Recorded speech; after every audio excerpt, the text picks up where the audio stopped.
आज की वीडियो बिल्कुल रिलैक्स होकर देखिएगा क्योंकि आज मैं आपको कोई बोरिंग डेफिनेशन नहीं सुनाने वाली। आज मैं आपको एक छोटी-सी कहानी सुनाऊँगी जो ट्रेडिंग को समझने में आपकी हेल्प करेगी। स्टोरी कुछ इस तरह से है कि 2 दोस्त हैं, मिस्टर ए और मिस्टर बी। दोनों ही ट्रेडिंग करना चाहते हैं। अब मिस्टर ए जो हैं वो थोड़े समझदार हैं, सोच समझ के पैसे खर्च करने वाले हैं। लेकिन वहीं पर जो मिस्टर बी हैं वो थोड़े एग्रेसिव हैं, जल्दी अमीर बनने के चक्कर में हैं। अब वो क्या करते हैं, वो यूट्यूब से कोई रैंडम वीडियो देखते हैं, अपना ट्रेडिंग अकाउंट बनाते हैं और कोई सिग्नल्स का ग्रुप जॉइन कर लेते हैं। अब जो सिग्नल प्रोवाइडर होता है, वो कहता है कि अगर प्राइस इस लेवल से ब्रेकआउट करे, तो हम पुल बैक पर एंट्री लेंगे। अब मिस्टर बी को ना तो ब्रेकआउट का पता है और ना ही पुल बैक। अब वो जो मिस्टर बी है ना, वो उस बंदे को ब्लेम करता है, सिग्नल प्रोवाइडर को, कि ये सही सिग्नल नहीं दे रहा, इसको ट्रेडिंग नहीं आती। हालांकि ट्रेडिंग उसे खुद नहीं आती। तो अगर आप बिगिनर हैं और आप मेरी स्टोरी से रिलेट कर पा रहे हैं तो डोंट वरी, आज मैं आपको ये सारे वर्ड्स एक्सप्लेन करूँगी। Pull back, retracement, volume, momentum, consolidation और इस तरह के न जाने कितने वर्ड जो आपने तकरीबन हर ट्रेडर से सुने होंगे लेकिन आपको उनका नहीं पता। इवन आप कोई सिग्नल ग्रुप भी ज्वाइन कर लेते हैं तो भी आप उन सिग्नल्स को फॉलो नहीं कर सकते जब तक आपको ये टर्म्स नहीं आती, कि फॉरेक्स की लैंग्वेज नहीं आती।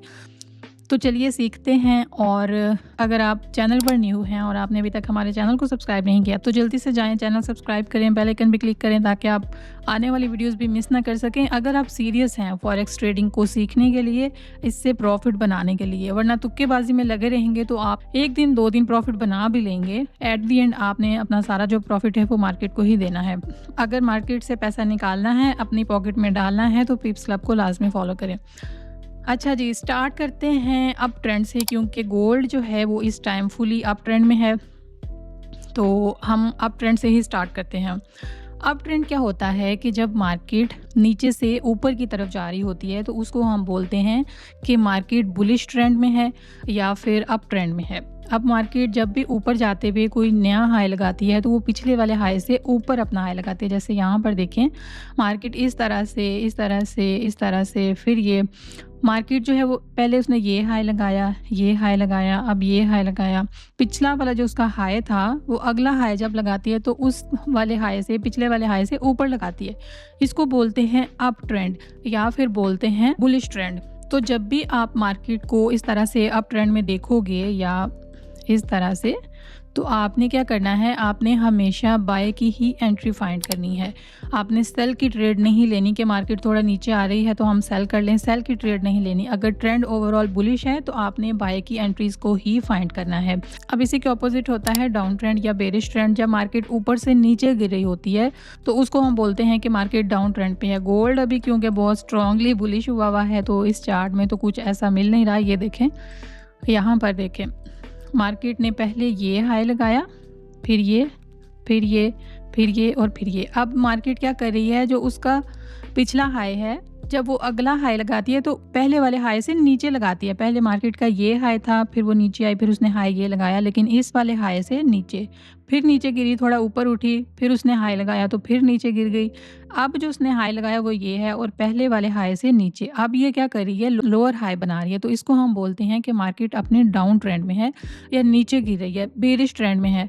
अब जब भी आप मार्केट को इस तरह से बेरिश कंडीशन में देखें, आपने क्या करना है, सेल की ट्रेड लेनी है, बाय की ट्रेड नहीं लेनी। क्योंकि आपने सुन रखा होगा ट्रेंड इज़ योर फ्रेंड, तो डेफिनेटली वो बात यहाँ पर 100% सही है। अगर मार्केट डाउन ट्रेंड में है तो आपने सेल की ट्रेड ही लेनी है, और अगर मार्केट अप ट्रेंड में है तो आपने क्या करना है, बाय की एंट्रीज लेनी है। उसके बाद है कंसोलिडेशन। कंसोलिडेशन कहते हैं कि जब मार्केट इस तरह से अप ट्रेंड में थी, उसके बाद मार्केट इस तरह से डाउन ट्रेंड में आ गई। इसको बोलते हैं अप ट्रेंड, इसको बोलते हैं डाउन ट्रेंड। अब यहाँ पर क्या करती है मार्केट, अपना जब भी कोई नया ट्रेंड चेंज करती है, पहले अप ट्रेंड में थी, अब डाउन ट्रेंड में जब आएगी तो बिल्कुल ऐसे चढ़ती भी नहीं, ऐसे ऐसे आ जाएगी।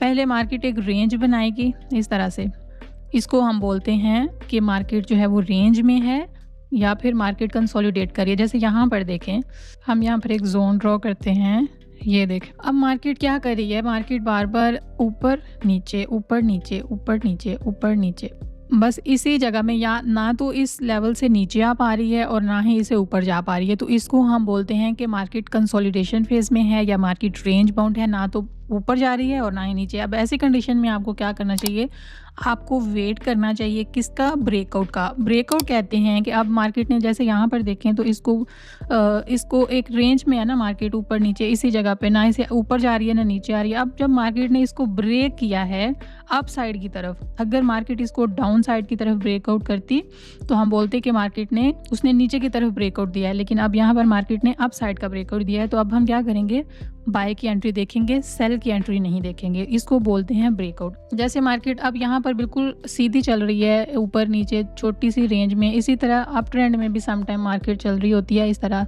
सेम लेवल में, हाई और लो बनाती हुई जाती है। तो अब जब मार्केट इसको ब्रेक करती है, इसको बोलते हैं ब्रेकआउट। जब मार्केट ने यहाँ पर इसको ब्रेक कर दिया तो फिर हम जो है वो अप साइड पे थी मार्केट, लेकिन मार्केट ने अपने इस लेवल को ब्रेक कर दिया, तो फिर हम यहाँ पर क्या करेंगे, अब सेल की एंट्री लेंगे। अब ट्रेंड का आपको पता चल गया, डाउन ट्रेंड का पता चल गया, कंसोलिडेशन का पता चल गया, ब्रेकआउट का पता चल गया। अब मैं आपको बताती हूँ फेक आउट का, कि फेक आउट्स क्या होते हैं। फेक आउट्स होते हैं कि मार्केट एक शार्प मूव करती है, एकदम से बड़ी कैंडल अगर हम यहाँ पर कहीं फाइंड करें ताकि आपको जो है मैं लाइव चीज़ बता पाऊँ। जैसे आज सुबह ही देखें, ये देखें, ये मार्केट की एक सपोर्ट थी। मार्केट पहले ऊपर क्या करके आई है, पहले ऊपर गई है, रुकी नहीं, फ़ौरन से नीचे। इसको बोलते हैं स्पाइक, इसको स्पाइक भी बोलते हैं। और फेक ब्रेकआउट क्या होता है कि आप देखिए मार्केट ऊपर से कितना शार्प नीचे आई है, जैसे बहुत नीचे गिर जाएगी, लेकिन नीचे गिरी है फिर ऊपर चली गई है, मतलब इसने फेक ब्रेकआउट दी है। अब यहाँ पर भी देखें, ऊपर जाके नीचे गिरी है, लेकिन फिर स्पाइक लगा के फिर वापस ऊपर उसी जोन में चली गई है। बजाय कि ये यहाँ से इस तरह नीचे आती, वो फिर वापस ऊपर उसने क्लोजिंग ऊपर जाके दी है इस कैंडल ने। तो इसको बोलते हैं फेक ब्रेकआउट्स भी बोलते हैं, और बोलते हैं कि कैंडल ने यहाँ पर इस तरह से स्पाइक लगा दी। अब समझते हैं सपोर्ट और रेजिस्टेंस को। तो सपोर्ट वो लेवल है जहां मार्केट नीचे आते हुए रुक जाती है और वापस ऊपर चली जाती है। जैसे कि समझें कोई फ्लोर है, जैसे हम बॉल अगर ज़मीन पे फेंकें तो वो वापस बाउंस करती है, उछलती है ऊपर। इसी तरह से जब मार्केट ऊपर जा रही है, अब देखें यहाँ पर जैसे मार्केट ऊपर अप साइड पे जा रही है, यहाँ से नीचे गिरी है और यहीं से फिर ऊपर चली गई। अब ये जो जगह है इसने सपोर्ट का काम किया, उसके लिए एक ज़मीन का काम किया। इसी तरह होता है रेजिस्टेंस एरिया। रेजिस्टेंस एरिया वो होता है जब मार्केट नीचे से ऊपर जा रही होती है, लेकिन एक जगह पर जाकर रुक जाती है और फिर वापस नीचे गिर जाती है। रेजिस्टेंस का मतलब होता है, मतलब रेजिस्ट करना, मज़ाहमत करना, रोकना किसी चीज़ को। जैसे यहाँ पर देखें तो मार्केट यहाँ से अप साइड जा रही है, ठीक है, यहाँ पर गई फिर नीचे, यहाँ पर गई फिर नीचे, फिर नीचे, फिर नीचे। ये देखें कितनी दफ़ा मार्केट ने इस एरिया को ब्रेक नहीं किया, कितनी दफ़ा इसको रिस्पेक्ट मिली। 1 दफ़ा, 2, 3, 4 और ये 5 दफ़ा मार्केट ने क्या किया है, इस रेजिस्टेंस को रिस्पेक्ट दी है कि मार्केट इसके ऊपर नहीं जा पा रही। जब भी मार्केट इस प्राइस पर आती है फ़ौरन नीचे गिर जाती है। अब क्या किया है मार्केट ने, अगेन इसको ब्रेकआउट किया है और ब्रेकआउट के बाद ऊपर चली गई। अब बात करते हैं पुल बैक की या रिट्रेसमेंट की। पुल बैक कहते हैं जैसे मार्केट अप ट्रेंड में है, ठीक है, यहाँ पर जैसे देखिए मार्केट अगर अप ट्रेंड में है तो अब मार्केट बिल्कुल सीधी रॉकेट की तरह ऊपर नहीं चली जाएगी। वैसे डेली का अगर टाइम फ्रेम देखें तो गोल्ड इस टाइम चल रॉकेट की स्पीड पे ही रहा है, देखें बिल्कुल सीधा। और अगर हम इसको छोटे टाइम फ्रेम में देखेंगे तो मार्केट जो है वो इसी तरह से ऊपर जाती है, जिग जैग करते हुए, बिल्कुल स्ट्रेट ऊपर नहीं जाती। तो जब मार्केट सीधी यहाँ से देखें ऊपर जा रही है तो थोड़ा-सा वो पुल बैक लेती है। जैसे यहाँ पर देखें तो उसने इस जब रेजिस्टेंस को ब्रेक किया था, एक शार्प मूव ली ऊपर, फिर उसने थोड़ा-सा रीटेस्ट किया या बोलते हैं पुल बैक लिया, उसके बाद फिर अगली मूव उसने स्टार्ट की। फिर थोड़ा-सा पुल बैक लिया, फिर अगली मूव स्टार्ट, फिर थोड़ा-सा पुल बैक लिया, फिर अगली मूव स्टार्ट। अब यहाँ पर भी देखें तो मार्केट नीचे आई, फिर पुल बैक। तो कहने का मतलब ये है कि मार्केट समझ लें जब भागते-भागते थक जाती है ना, तो वो थोड़ा सांस लेने के लिए रुकती है। उसको इस तरह अगर हमने ट्रेंड में भी ट्रेड लेनी है, जैसे मार्केट इस तरह से अब ट्रेंड में जा रही है, तो हम अब यहीं पर बाय नहीं कर लेंगे कि मार्केट यहाँ से ऊपर जा रही है तो हम यहीं पर बाय कर लेते हैं। नहीं, हम उसकी रिट्रेसमेंट का वेट करेंगे या पुल बैक का वेट करेंगे कि मार्केट थोड़ा सा नीचे आती है, फिर हम यहाँ से अपना बाय प्लान करेंगे। अगर हमसे ये भी ट्रेड मिस हो गई तो हम क्या करेंगे, हम यहीं पर अब बाय नहीं कर लेंगे, चलती हुई ट्रेन में नहीं घुसना, उसके पुल बैक का वेट करना है कि जब मार्केट थोड़ा रिट्रेस करे, थोड़ा नीचे आए, तो हम फिर एंट्री प्लान करेंगे, ठीक है। मतलब ये ट्रेंड के साथ ट्रेड है ना, इस वजह से तो ऑपोजिट ट्रेड नहीं करनी है। अगर अप ट्रेंड है तो बाय की एंट्रीज लेनी है, अगर डाउन ट्रेंड है तो सेल की एंट्रीज लेनी है, ठीक है। उसके बाद है मोमेंटम और वॉल्यूम। वॉल्यूम हमें बताता है कि कितने ट्रेडर्स बाय में एक्टिव हैं, बाय करना चाहते हैं और कितने सेल करना चाहते हैं। सिंपल वर्ड में, जितना ज़्यादा वॉल्यूम होगा उतनी ही मूव पावरफुल होगी।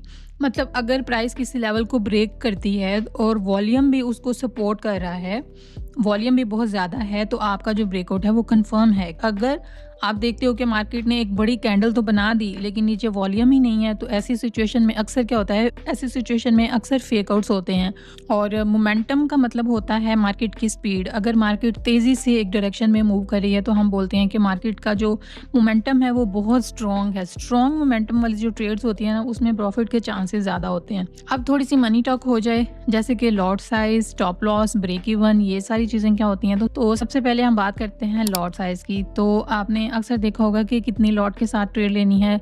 छोटी लॉट साइज़ के साथ ट्रेड लें या बड़ी लॉट साइज़ के साथ। तो ये छोटी लॉट और बड़ी लॉट क्या होती है, सबसे छोटी जो लॉट होती है वो होती है 0.01, और जो 0.01 की होती है ये माइक्रो लॉट होती है। इसमें क्या होता है कि अगर आप एक जगह पर आपने ट्रेड ली, यानी कि आपने 5400 पे ट्रेड ली और प्राइस 5401 पे चली गई, तो आपको $1 का प्रॉफिट होगा। और अगर $1 नीचे आई तो $1 का ही लॉस होगा।